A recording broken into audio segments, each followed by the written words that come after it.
right, well, welcome, fools. Yes, we have Glenn Sanford here with us from eXp World Holdings, which we are very excited about. Glenn is the founder of eXp. He founded it in 2009 and launched with just 25 agents. Rapid growth since then. As of December, eXp has expanded to over 40,000 agents. It's now growing internationally. eXp is also really interesting because it operates Virbela, which is a completely virtual world where the agents and brokers interact. And eXp also recently purchased Success Magazine, which we'll talk about. So welcome, Glenn. How are you? Good, Deidre. Hey, Tim. Great to be here. Great to have you. Thanks so much, Glenn. Well, to start off with, Glenn, your agent growth is so impressive. I know you grew agents by 63% in 2020 alone. And I was really curious about that because I've noticed in the real estate community, eXp agents are really active in recruiting other agents. And I know you have a bit of a system there. So I was wondering if you could talk about that. Yeah, so we, eXp, we did start in 2009. We started as a 100% virtual real estate brokerage. Since then, we've now referred to ourselves as a cloud-based real estate brokerage.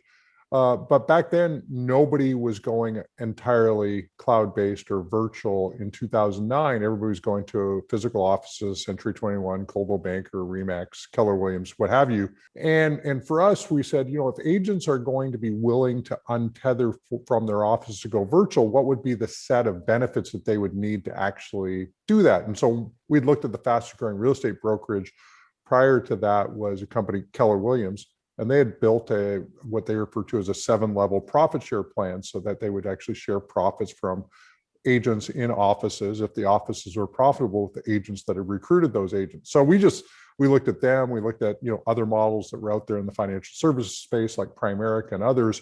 And this model of actually allowing your sales force to actually grow your distribution or agent base just made a ton of sense. It's actually one of the reasons why I was at Keller Williams for 3 years myself personally. And so we built this revenue share engine that would allow agents to get benefits from other agents that joined us.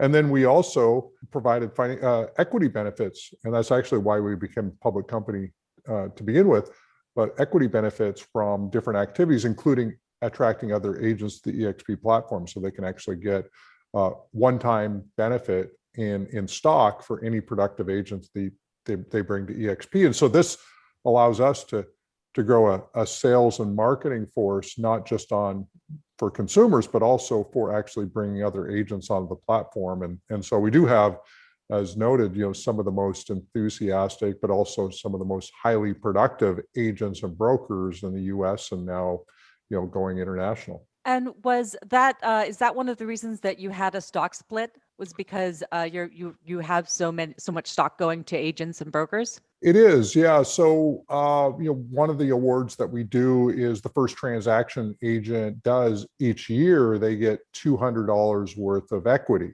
And you think about $200 worth of equity. Well, if the stock's $10, they're going to get 20 shares of stock.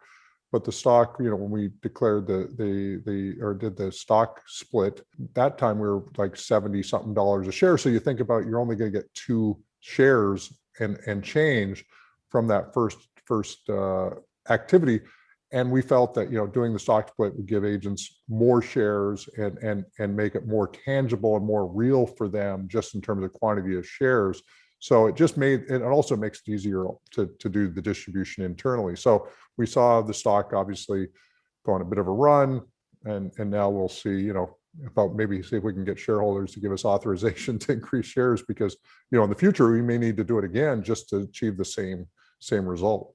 I want to just stay on this for 1 second, Glenn, because it's interesting that you describe this. Am I hearing you right that you think about this as kind of a profit sharing or an equity sharing plan with the agents here? So this is, if you're going to be an investor in eXp, we should expect that there's going to be some dilution here because as you grow, you're going to hire a lot more agents and a lot of that equity is going to flow to those agents. Is that fair? Am I hearing you right?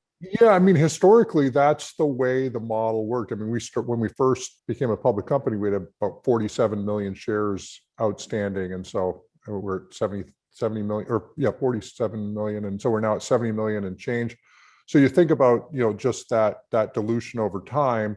But what we have done since 2019 is we started to buy back stock, and we become more aggressive in our stock buybacks because we actually want future equity issuances to agents to actually be dilution neutral for shareholders. So that's actually one of our goals, is to actually buy back, at the award date, the number of shares that we're going to give to agents, 3 years from now, based on their when we actually issue those to agents. And so we've been buying stock back. Last year we did take a pause during the initial parts of COVID because we didn't know how bad COVID was going to affect the economy. And then we picked back up the stock buyback. I think by Q3 we started the stock buyback again. But that's really designed to neutralize future dilution. Let's pivot back to, I may come back to that, Deidre, because I think there's some interesting stuff there. But before we go too far afield, could we maybe get back to the virtual model? Because again, you are a virtual agent model. Talk to us a little bit about this. How has it been an advantage for you? And conversely, what are the limits? Like, let's talk about both of those. Yeah. So one misconception that a lot of people have is that eXp, being a cloud-based residential real estate brokerage, that the consumer and agent engagement is different, and which is actually not the case.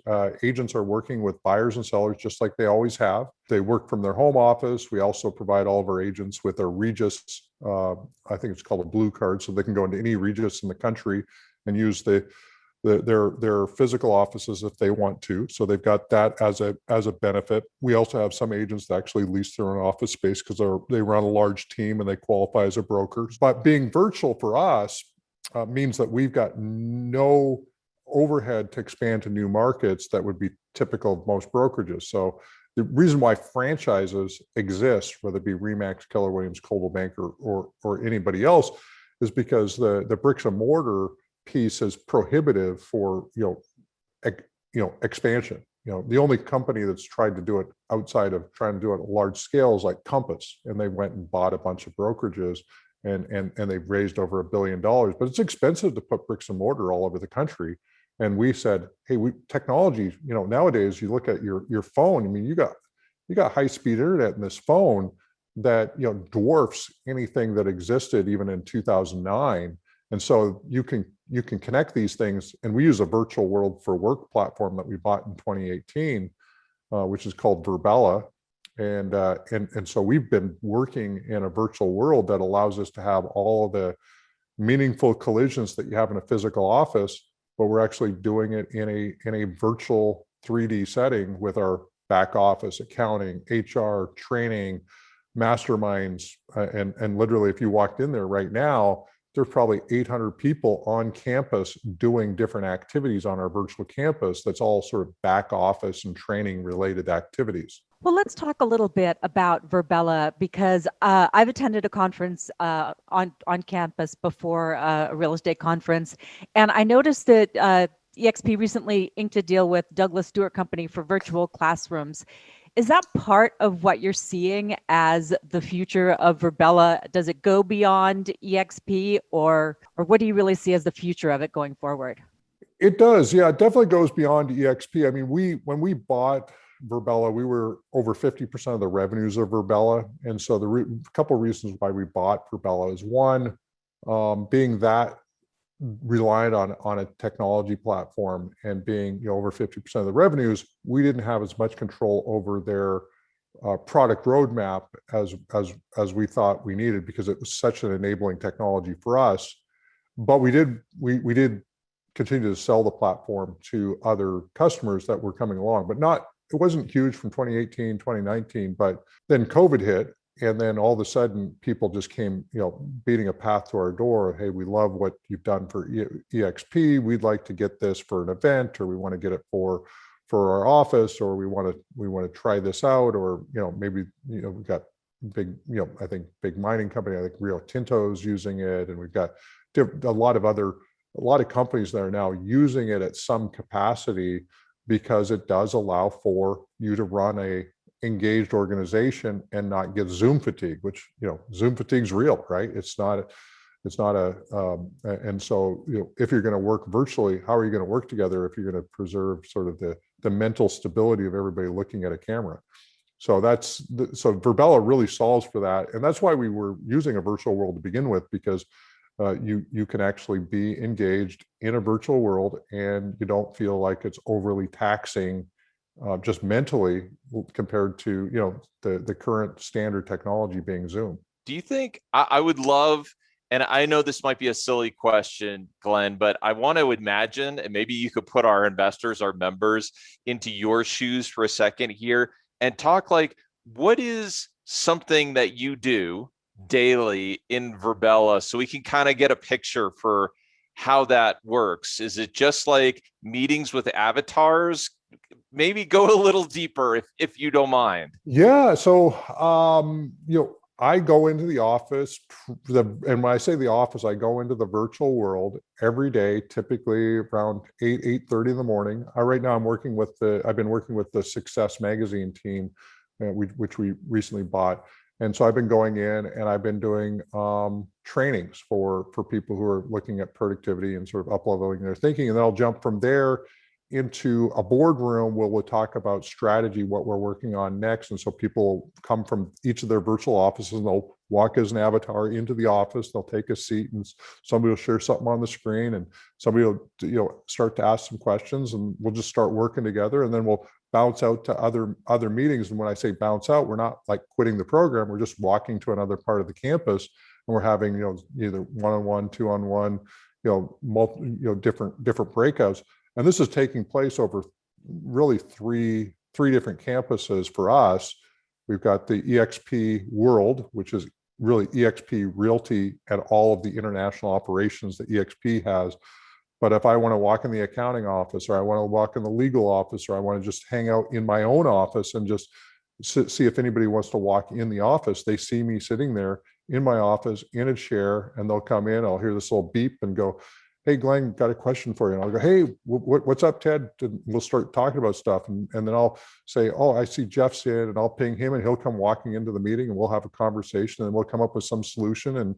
And that's a pretty typical kind of use case. And I'll spend on average, maybe 3 hours a day in the virtual world. I mean, even the virtual world, I can be available through a lot of other mediums, but when we actually want to have meetings and actually, works on strategy, we do that in the virtual world. We pull up a Trello board, we throw up on a wall, we organize our thoughts. We're all working in real time, and we're looking at each other as avatars, and it feels like we're actually there. And it literally, like, and my team, I just actually I haven't even seen my CFO in person for over a year, like in real life, just because of COVID.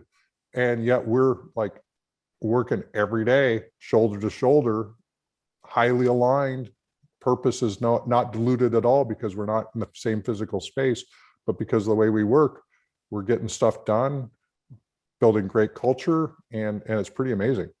I feel like you got to hashtag that 2020 there. 2020 life, Glenn. But yeah, that makes sense. So Glenn, I mean, your 2020 results were amazing. The growth was ridiculous. But I would love to know, like, what were maybe the one or two drivers here? I mean, we do know, for example, like residential real estate was but it's still a bananas market, right? It's completely amazing. The level of inventory, it's not there. Demand is through the roof. What was it that drove eXp in 2020? Can you give us a little color on that? Yeah, I mean, one thing that's huge is, we grew, our agent base, 60-something% in 2020, year over year, which percentage wise was actually slower than we've grown in previous years. So it's actually a slower growth rate, but just, we were growing on a fairly large number of agents already. We started at 25,000 agents. We ended up at 41,000 agents over the year. So it was an incredible growth year. And those agents are all bringing production with them. And then, of course, then you got Q3 and Q4, and interest rates are, historically low. I don't even think after the Great Depression, interest rates were this low. So you've got just this incredible amount of demand. And then you got people wanting to move somewhere where they actually want to live because they got to work in their house and because of COVID. So there were just so many things that sort of played in our favor. But even if you look at even Q1, I mean, we talked about the numbers in our last press releases. We've added, over 7,000 agents, so far in 2021, and so we've got this potential of 9,000 plus agents just in Q1, which again would be unprecedented growth from an agent perspective. But the backdrop of the housing market plus our robust, agent growth, you add those two things together and you just get some massive numbers that come out of it. One of the things I noticed reading your 10K, you recently published your 10K. Up until this point, like 2020, most years you ran at an operating loss. And then in the last year, it looked like the major area of structural gains was in general and administrative costs. General and administrative costs were a little bit less. That's like salaries for your newer employees, salaries for agents. You're very clear on this in the 10K. And so it seems to me what's happening, and you tell me if I'm reading this right, that you're saving a little bit of cash by being able to bring in agents, entice them with this really interesting equity plan. So you don't have to put out a lot of cash right up front. You can grow your agent headcount, and then they're going to get the benefits. If you grow together, they're going to get the benefits on the equity side. So the unit economics, kind of like the equity, gives you a little bit of unit economic gain here. Is that kind of the way this model is working right now? Am I thinking about it right? Well, we made some changes in late 2019 and 2020 and early 2020. We made a couple systemic changes to the model. One was, so our agents are in 80-20 splits, as you probably are aware. 20% of that comes to eXp up until the agents paid $16,000 in for the year.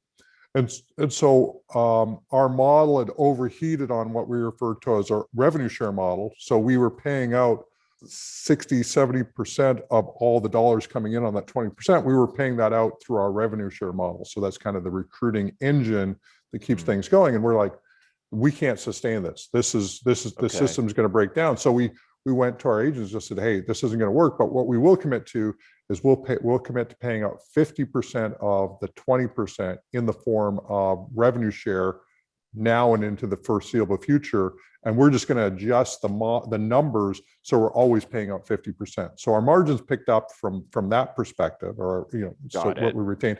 And then the second thing that we did was we reduced I think for starting in January of 2020, we reduced the amount of discount agents got on equity from what originally was a 20% discount. And when we created the program initially, it was on restricted stock, and we were on the OTC, and it was fairly illiquid. To now we're trading on NASDAQ. We can issue the shares as free trading, and so we didn't need to have as much of a delta to be able to provide agents a benefit. And so we reduced the discount from 20% to 10%. So both of those then definitely improved our expenses, which ultimately translated into profitable from Q4 of 2019. And the real estate, our model shouldn't ever, like the actual core real estate brokerage as a unit, shouldn't show a single loss ever going forward. Like it should just continue to grow and expand, because now we've got the numbers really nailed. And now it's about improvement, technology improvement. Can we automate more of the real estate transaction process? Can we leverage with fewer headcount and actually create a better experience for agents? And what are the things that we can do? So those are the types of investments that we're making on the core real estate brokerage. But now we've got the model sort of dialed in. It's just going to continue to do really well. Okay, I'm going to kick it to Deidre here in a second, but just to reiterate what I heard here. So this is a more equitable model. The revenue payout now is kind of, it stays at 50% here. You can guarantee that 50% for the agents. So that creates some economic gains for you as you grow and you scale. The company gets some benefits as the agents get some benefits, and then you reduce the discount on the equity plan. Correct. Yep. Got it. So all that, and then everything else pencils. I think in 2019, I think we went from issuing a fixed number of shares for each award to actually a dollar number of shares. So that changed the model a bit too, because when the stock was up and we're issuing a fixed number of shares, it showed a big expense. Right. And so then we changed it to a dollar amount, which that also worked in the company's favor, because with the amount of enthusiasm around the stock, higher price actually increased the expenses, even though, it was still the same benefit that we'd promised agents to begin with. Got it. Okay, that makes sense. So moving on to the next question here, Glenn, we saw that you linked a deal with Douglas Stewart Company for virtual classrooms. Tell us a little bit more about this, and maybe let's go a little bit deeper into how Virbela is, represents some optionality for you as a company. Would love to hear just a little bit more about how you see this growing as a contributing piece of your business. Right. Yeah, no, for sure. Well, it's obviously an honor to be in business with Douglas Stewart. On, they've done some pretty interesting things in the space. Keep in mind, 2020 was such a unique year for us. Prior to COVID hitting, Virbela was really kind of just our enabling technology for eXp, and we had some other customers that were using it. But then when COVID hit, everybody was looking for how do we work with our teams? How do we create education and other things? So whether it be Douglas Stewart or PwC or Deloitte, or we had so many people that are working with us in some capacity to try to get us out there, because we solve a real need for education for organizations. And so for us, it's great to get into these organizations and having somebody so credible take us in there. Still early days, we don't know exactly how this is all going to work. Even with talented marketing partners, it's still a different type of platform that a lot of more traditional, even educators, still have a hard time kind of getting their head around, because they're looking forward to going back to the classroom, and anything that sort of can band-aid that gap, and Zoom has been sort of that band-aid.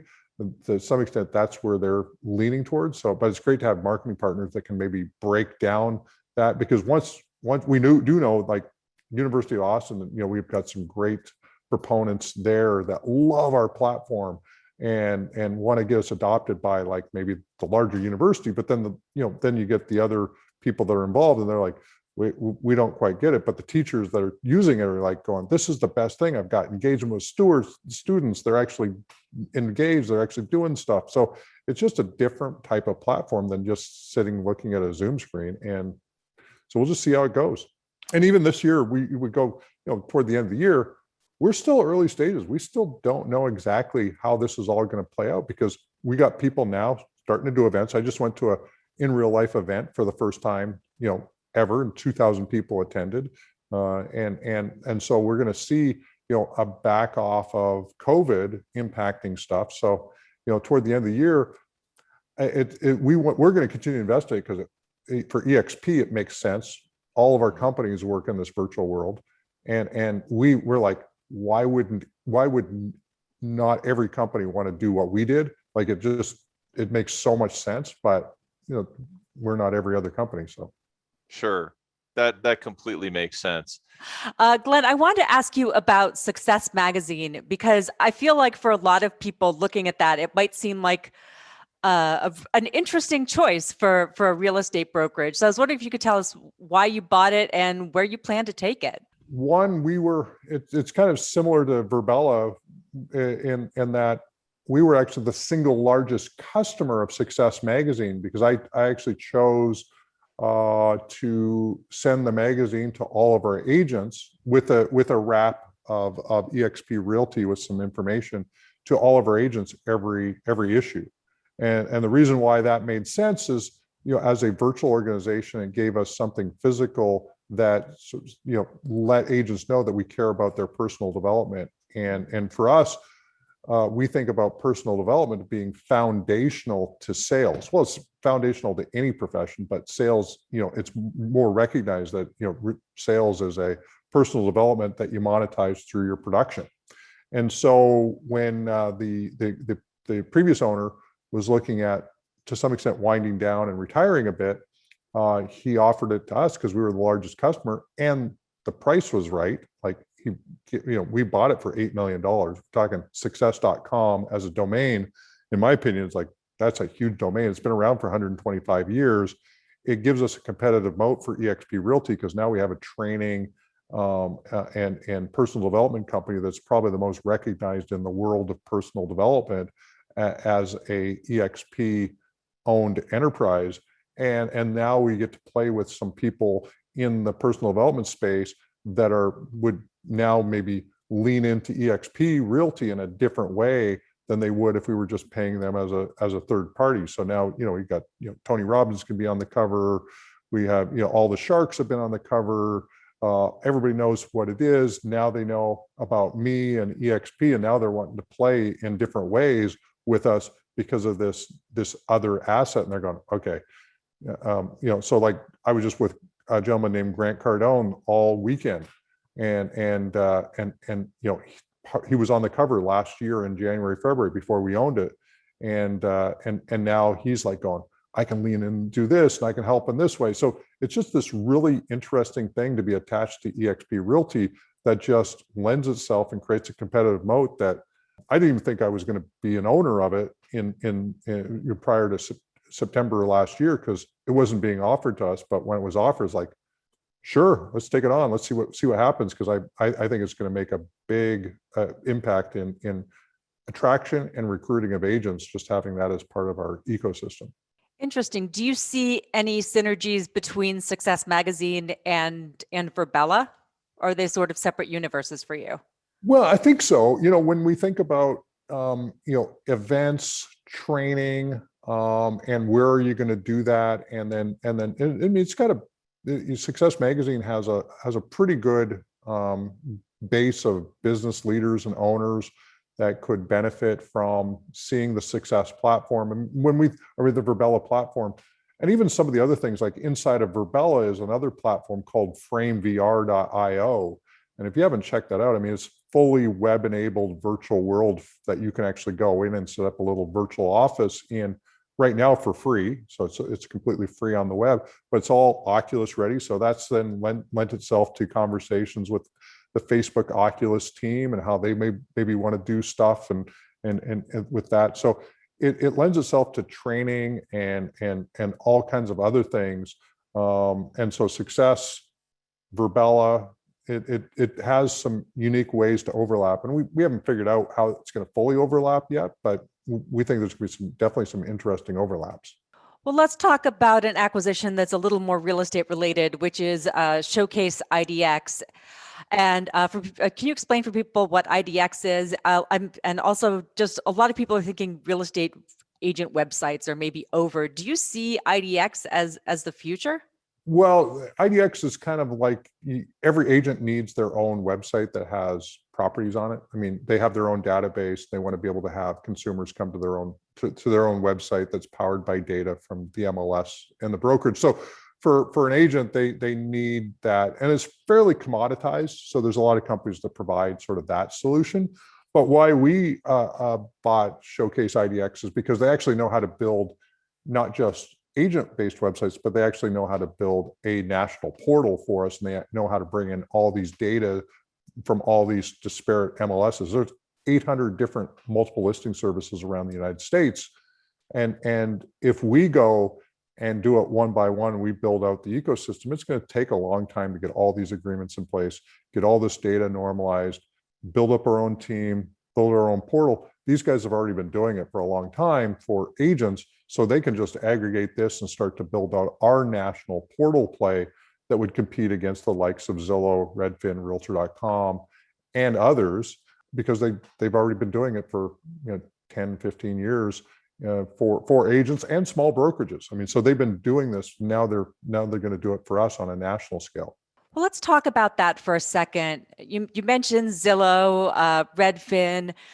CoStar has bought HomeSnap, so they're kind of making moves in that space. How important do you think it is for eXp to have that national portal, and what energy are you putting toward growing it? I think it's important.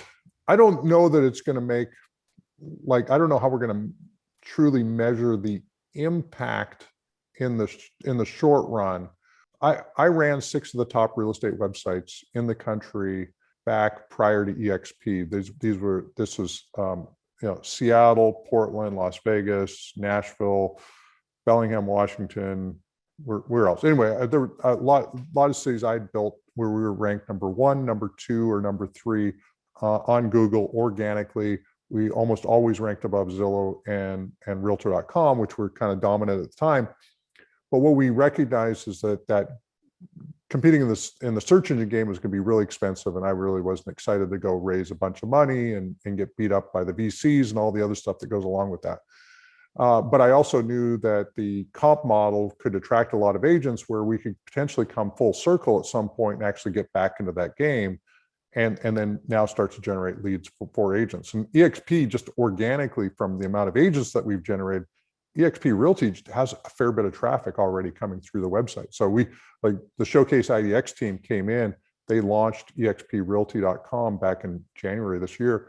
And they're like coming to me going, I had no idea you guys had this much traffic coming through your website. So all of a sudden they're like seeing all this traffic, all these leads coming through. And now we can actually iterate and create a consumer experience that, might have some unique bells and whistles that will make us one of the, top 3 or 4 websites in the country that search for real estate.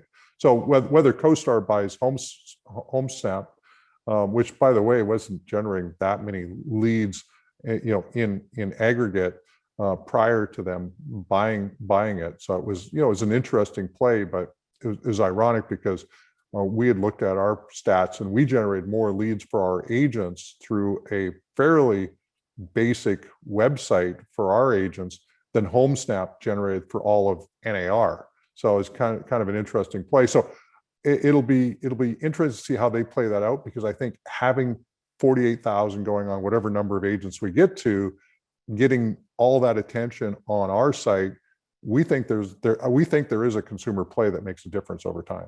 In terms of leads, are those free to agents, or do you have a system for how you distribute leads? Well, with Showcase having jumped in, we were generating leads prior through another platform, third party, and it wasn't being monetized at all, and we didn't even really know that many of the stats that were going through that platform. But now that we have it, we have the opportunity to create referral-based income, so we can, and we're not looking at generating a whole bunch of referral-based income because a large number of these people are coming in because of eXp agents, but we'll make sure we cover our costs and create a little bit of a profit center so we can pay for our IDX team and all of the improvements that we want to build into it. But we think the longer term financial benefit from the portal alone is when we can integrate mortgage into that platform, where consumers can get pre-approved for loans, and we can start to think about preconditioning consumers toward mortgage operations that benefits eXp as a whole.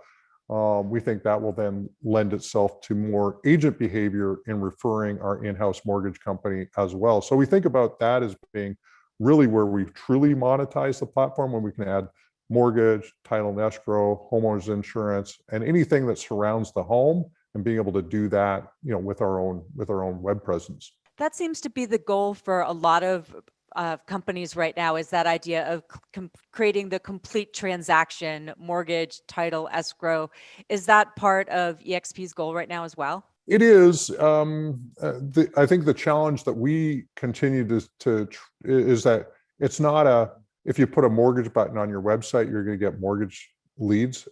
So there's a lot more that goes into it. I mean, I think even Zillow struggles to get that much consumer traffic through their mortgage piece, even though they got consumers coming through their website. I know they monetize it a bit.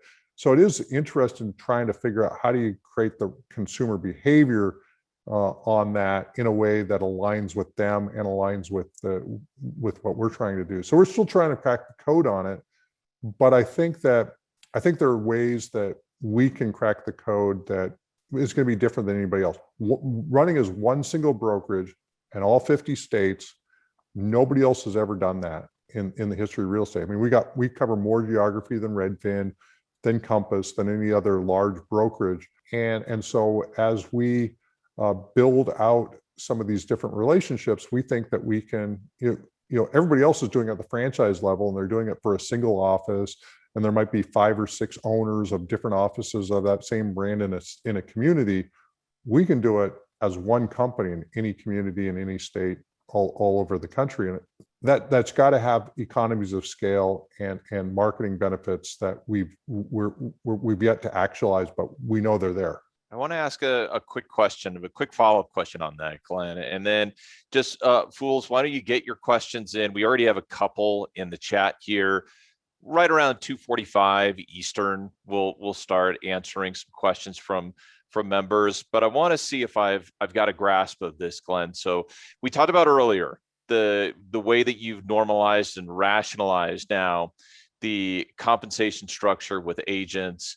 So it's equitable for the agents and for the company, so you can get some margin there, and it sounds like sustainable margin. So is the long-term growth strategy here, like as an investor, the reason I want to invest in eXp is because you're going to continually add agents at a scale greater across the country than some of your competitors, and you can do that profitably? Is that the investment thesis here, if I'm boiling it down? Yeah, pretty much. I mean, we're the fastest growing real estate brokers in the history of residential real estate based on the agent side of things. And certainly if you add the term organically growing it, like, Compass bought almost everybody that they got on their platform. So people weren't like beating a path to their door, let's join Compass. They went and bought everybody. And that's why they raised the $1.2 billion.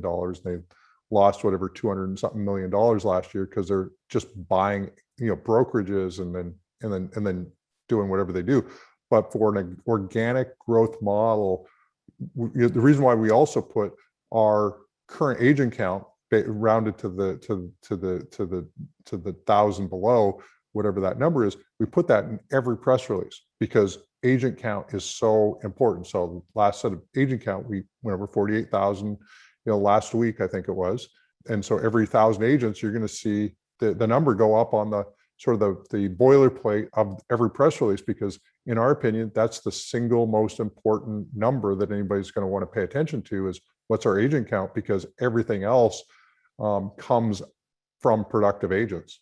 I have a question related to that. So right now, I think the NAR numbers are like 1.5 million agents, highest it's ever been. Hot markets always bring everybody in. What happens in a down market? Do you feel, is that a concern for you? Do you feel like it's a chance to bring in other agents, or do you feel like that's something that you're naturally going to see the agent count rise and fall? Yeah, so we've never had a month where we've had fewer agents than we had the month before. So we've continually grown our agent base, even when COVID hit and there was people exiting, like initially in March and April and even May, like nobody knew what the heck was going on. And so some brokerages were seeing, attrition, but our agent base continued to grow even during those COVID months. The thing that I think about is our value proposition is so strong that even in a down market, we should be profitable as a brokerage. So we're not going to have to close our doors. We're not going to have to consolidate. So we'll pick up market share even if we don't pick up agent count. So if the agent count drops by 20% across the industry, which it could, we think that, we'll be significantly less affected and most likely will grow faster than the decline in the number of agents in the marketplace, even when agents churning off of our platform.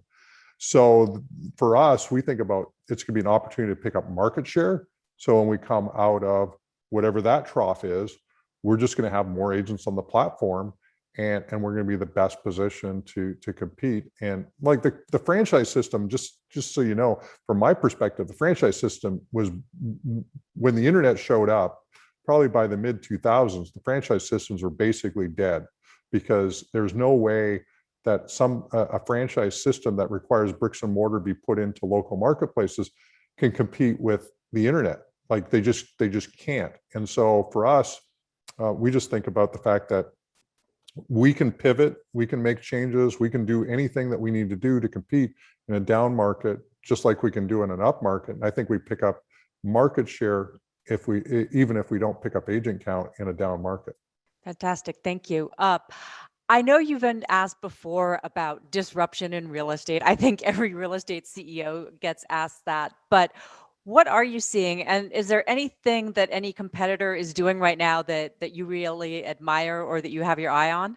Well, not in the traditional real estate space. So traditional real estate brokerage, there's not much innovation that's taking place. Like I'm not seeing Keller Williams, I'm not seeing Remax, I'm not seeing any of the Realty brands, I'm not seeing anything out of home services, such as Berkshire Hathaway. Nobody's doing anything that, even like in my mind, I'm just going, okay, if you guys don't want to take advantage of what's going on in the marketplace, then we'll just take all your agents. Like that's mentally what I think about. But what I see is you got the Open Doors, you got the Zillows, to some extent Redfin, they've got good metrics, even though they're not growing as fast as we are. They're still attaching themselves to a unique part of consumer behavior that's going to grow over time. And so I think about those as being kind of the companies to watch. The significant one is obviously Zillow. Zillow is a take no prisoners company. And for us, we think about the idea that we have to, just because we don't know exactly what Zillow is going to do over time, we have to grow our agent base so that we are totally defensible against anything that Zillow might throw at us, because we've got, we have on the Zillow platform, we actually have some of, if not the most productive agents on the Zillow platform that are Zillow Flex agents and everything else. They're eXp agents. Like, so we've got like the Kyle Whistles, the Veronica Figueroas, we've got so many people that are like the primary agents, and they ain't leaving eXp. So, and there's no way that Zillow can do anything to displace those people. But, what if Zillow made a move? Maybe they turn into a brokerage. What happens then? And can we create enough consumer behavior? Can we create enough stuff around us that if Zillow decided to take aim at the entire industry and try to take every brokerage on, that we've got the ability to pivot and go, yeah, that was nice. If Amazon decided to get into residential real estate, I think that would be crazy. Like that could be kind of disrupt stuff, but I don't think they're thinking about residential real estate as their next play. But there's always been a rumor about Amazon and real estate. I know the latest thing that I'm hearing is Walmart going into mortgages. They might, but for us, that doesn't that wouldn't affect us that much. But I think that Walmart's tried. They've tried multiple times. I think West USA and in Arizona was partnered with Costco for a while, and some different brokerages have tried to align with some of these other businesses. At the end of the day, it really didn't change behavior of consumers, because consumers are actually more interested in working with agents they know, like, and trust than with a big box. What's the service level of a Walmart employee versus an agent that you've known for a number of years? Who are you going to use? Are you going to use the Walmart person, or are you going to use the person that you've built a relationship with? That's fair. Let's get into some questions here. These are from members. We got 3. Go ahead, fools. If you've got questions for Glenn, go ahead and throw them into the Q&A so we can start asking questions here. We're going to start right at the top here, Glenn. No surprise, because we have a lot of tech interested members at the Motley Fool, and Patrick says, I'm really interested in the Virbela aspect of this business. I'm glad Deidre asked about it specifically. I read that, talking specifically about eXp, considering spinning it off because of its potential. What are the pros and cons of spinning it off? So first of all, Glenn, is that something you'd even entertain? And second of all, what are the pros and cons of spinning it off if you would entertain it? Yeah, well, we actually looked at it last year. We looked at the potential of spinning it off. And the thing that we found is that from a tax perspective, we have to own that asset, and it has to be in its own sort of operating LLC for a period of 5 years in order for it to not be create a tax consequence. So let's say we spun it off and we distributed it as equity, like shares, as a sort of a second share.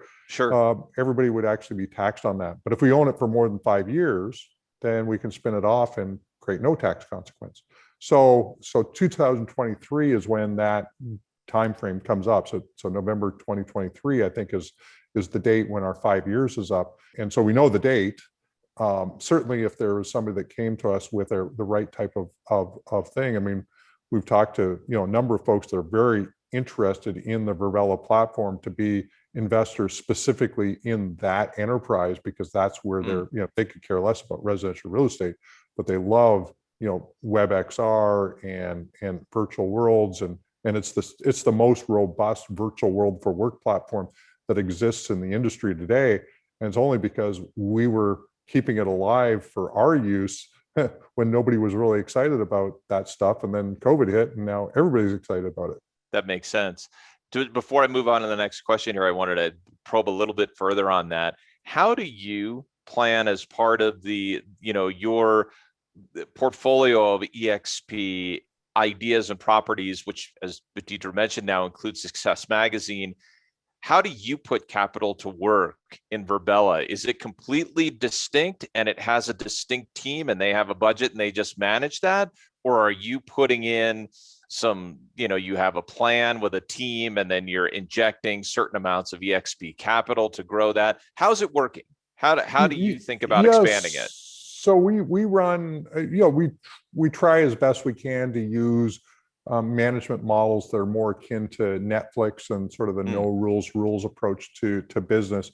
So Virbela runs pretty autonomous to the rest of the organization. So, they're like, I'm chief strategy officer for Virbela, but I'm definitely not active in the day-to-day because of all the other stuff that we're doing at eXp World Holdings. But, we're looking at, are there pivots that need to be made? Are there some key hires that we should bring into Virbela to help, monetize or maximize the opportunity there? But we've got close to 150 employees that just work for Virbela. That's 100% what they do, and they're working underneath Alex Howland and the entire sort of leadership team there. But we come in as we're asked by Virbela to come in and help them with various things. So they want to, they want some ideas on marketing or direction or capital or what have you. And we keep on funding. It's not, on the overall scheme of things, it's not huge, but we are putting money into Virbela every month to continue to invest in it. But like Jeff Whiteside, our CFO and Chief Collaboration Officer, he and I talk quite a bit about, what should we be looking at and how should we be thinking about Virbela? And then we'll go back to the Virbela team and sort of take those ideas and say, okay, here's some things that you guys got to hit KPI wise, but most of them have to do with Net Promoter Score. That's our biggest single decision-making tool. But we also want to make sure that the customer base is actually growing. Otherwise, why have 150 employees? Newbie is asking, curious about how eXp focuses on ESG, environmental, societal, and governmental or governance aspects to make sure the platform is a win-win for everybody involved in a real estate transaction, buyers, sellers, agents, etc. Can you give us your view on this idea of stakeholder capitalism? How do you think about it? Well, I mean, we're the most environmentally friendly real estate brokerage on the planet. I mean, we have no physical offices. So you think about 48,000 agents, of every 100 people creates 1 million pounds of CO2 a year by basically driving back and forth to an office. Multiply that by times 480, you got 480,000 or 480 million pounds of CO2 pollution that's not being created because we don't have any physical offices. So you think about just environmental capitalism. I mean, I can't think of another real estate brokerage that even remotely comes close to our model in terms of just overall sustainability to the planet. So that's kind of the first piece of it. We've got, when we think about things like our leadership team, we continue to find ways to put more women into positions of leadership. We've got one of the first, and I didn't even know this was the case, but Fee Gentry, who's a Black female, she's on our board of directors. She's also an agent with us. She's on our board on a NASDAQ listed company. When we added to her board, we had, last year in 2020, and we she was there ringing the bell at NASDAQ with us because we knew we were going to put her on board later on the year. And then of course, all the George Floyd stuff and everything else happened. And was the same time she was being added to the board at the shareholders meeting that year. But when she was out of the board, people came out of the woodwork saying, "This is incredible. You know, you're now being recognized on a board." And for me, it's just like, this is just what you do. Like, I don't think this is like that earth shattering of stuff that you need to do as a CEO. Certainly, I'm a 50-year-old white male, so I'm kind of like the epitome of what you don't want to be leading a company in today's society. But it is what it is. But I'm trying to always figure out ways to promote those who are, from a opportunity perspective, more opportunities, and I love that. That sort of gets me going, because I think those are just problems that are just fun to solve. Not just that they're the right thing to do, but they're actually interesting ways to sort of think about solving businesses. Excellent. Thank you. We've got it. Next question is from Max, who says, Glenn, I work as a loan officer at a local bank.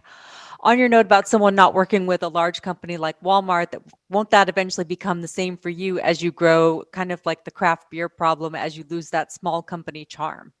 I think that is always a challenge. I mean, think about, whether you think of using Walmart as an example. At one time, Sam Walton had one place, right? That was, and then he expanded, and now Walmart is Walmart, and he figured out, that just-in-time inventory was kind of a pretty powerful paradigm in his model.